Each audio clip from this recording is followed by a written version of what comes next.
E tudo começou um dia que meu sócio, Natan, estava saindo do metrô, cheio de gente, ninguém conseguia sair porque estava chovendo. Ele viu uma bike compartilhada do Itaú passando e falou, poxa, ninguém mais precisa ter uma bicicleta para andar de bicicleta, tá todo mundo aqui esperando por um guarda-chuva. Por que não compartilhar guarda-chuvas da mesma maneira que se compartilham casas, carros, informação? Então, por que não compartilhar guarda-chuvas? E a gente foi entender o que estava acontecendo com o mundo. E a gente viu que realmente as pessoas estavam substituindo a posse pelo acesso. Então, ninguém mais precisa ter o item. Basta ter acesso a esses bens, acesso a esses serviços que as pessoas poderiam se usar de uma forma muito mais eficiente, né? E aí a gente entendeu o que estava acontecendo com o guarda-chuva. E guarda-chuva é aquele item que todo mundo odeia carregar, principalmente quando está chovendo. Então, quando começa a chover, você nunca tem um guarda-chuva por perto. E quando para de chover, você tem que ficar carregando esse guarda-chuva. Então, por que não compartilhar? É aí que ele me ligou. E a gente entendeu que fazia super sentido trazer essa iniciativa e criar esse serviço no Brasil. Legal, Fred. E me fala uma coisa. Quando ele te ligou e te contou da ideia, você achou o quê? Você falou genial? Você falou, mano, você tá louco? Olha, vou falar a verdade. Como é que Falei que a ideia era terrível.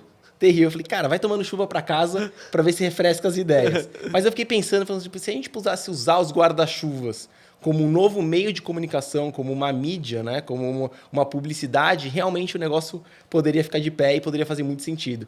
E aí que a gente começou a desenvolver, né? Então, acho que teve muitos desafios para a gente colocar o negócio. Então, a ideia acho que é a parte inicial, né? A parte fácil. Colocar o negócio em prática, colocar o negócio, principalmente por envolver hardware, né? Em máquinas em si. Isso foi o grande desafio para iniciar o projeto. Legal, então vamos lá. Só para o pessoal que está assistindo conseguir entender.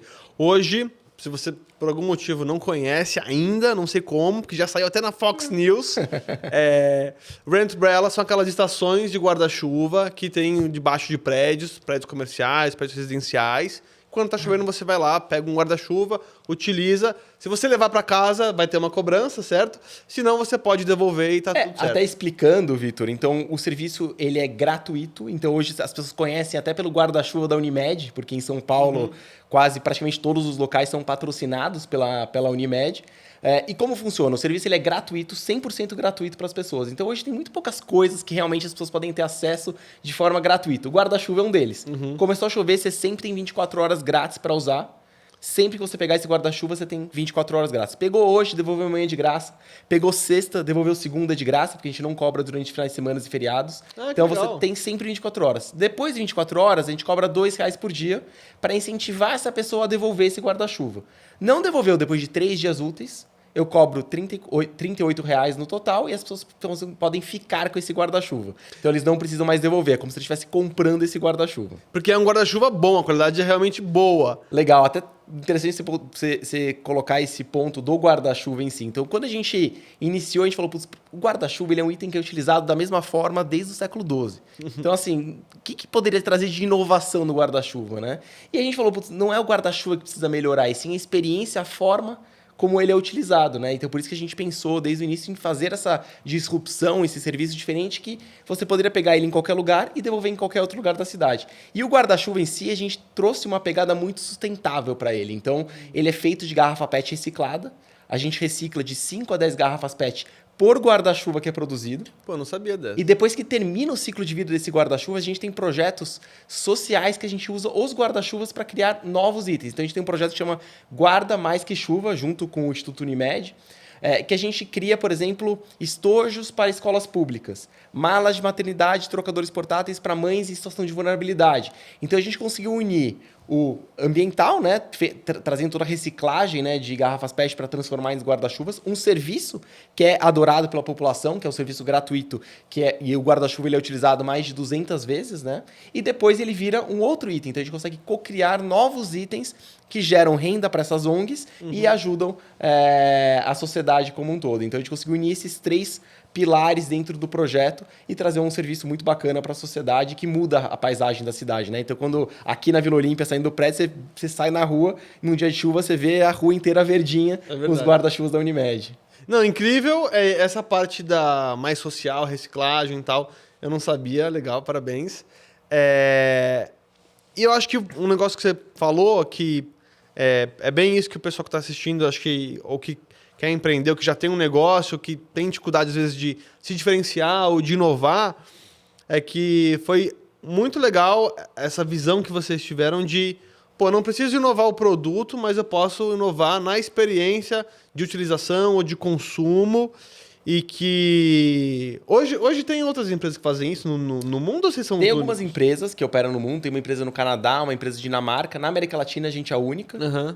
nos Estados Unidos também, mas existem algumas iniciativas já surgindo pelo mundo também. Estão copiando ele porque é sensacional. Não, muito legal, Fred. E da concepção da ideia para você conseguir colocar ali a primeira estação em um prédio. Como é que foi essa trajetória aí do 0 ao 1, Perfeito. que é onde todo mundo acaba ficando pelo caminho, essa que é a verdade. Porque ter ideia é fácil. Tem muita gente que quer empreender ou está empreendendo, fica com vergonha de contar a ideia e tal. Claro, a ideia é importante, mas você deixá-la de pé, sustentável, é o mais complicado. Como é que foi isso aí na história de vocês? Com certeza. Acho que foi o principal desafio, então, da ideia em si para tornar ela efetivamente um negócio. Acho que tem assim, a gente foi passando por vários desafios, né? Que a gente chama até de temporadas. Como se fossem temporadas, às vezes, de uma série de TV. Então, a primeira temporada foi a temporada do hardware, né? Então, eu precisava emprestar esse guarda-chuva para as pessoas. Como que eu poderia criar uma máquina que pudesse emprestar esse guarda-chuva para as pessoas?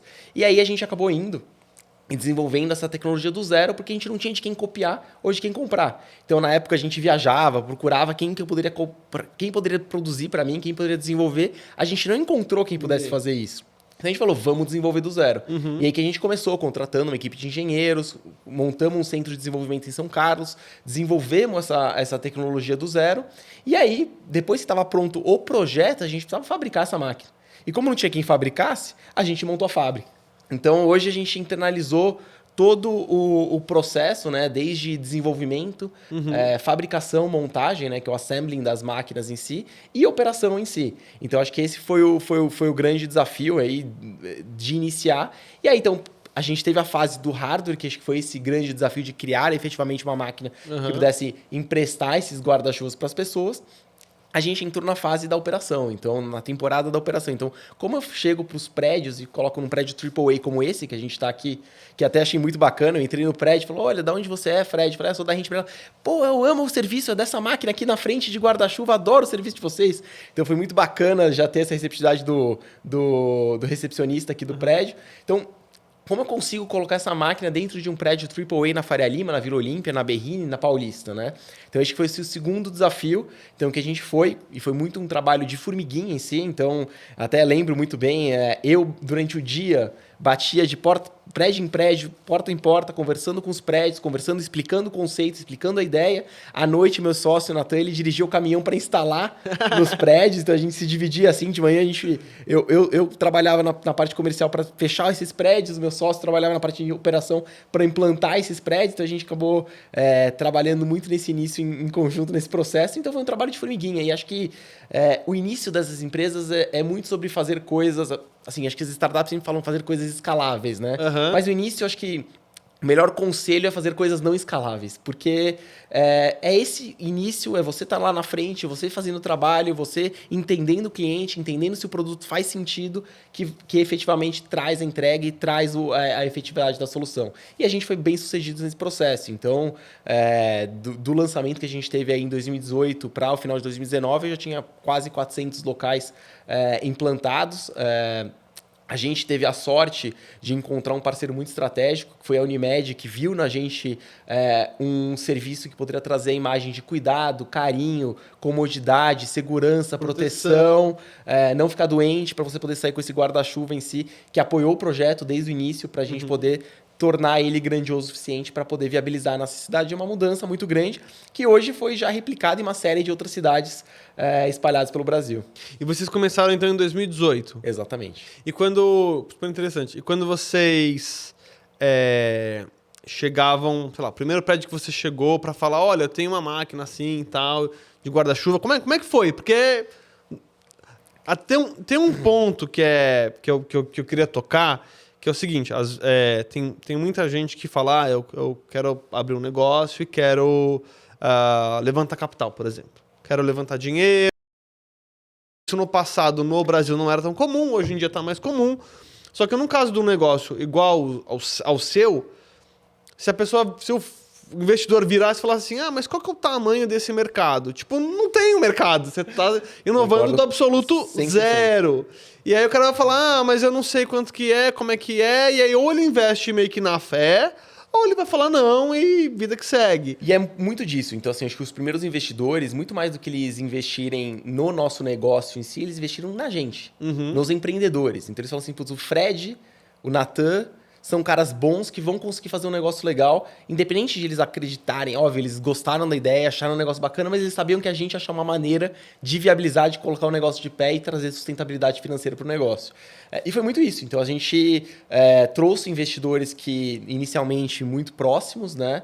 Que já conheciam a gente, que já tinham algum histórico, algum relacionamento com a gente e que apostaram na ideia lá no início. Aos poucos, o que acabou acontecendo? A gente teve muita, acho que, dificuldade no início do fundraising, porque a gente é um negócio da economia real.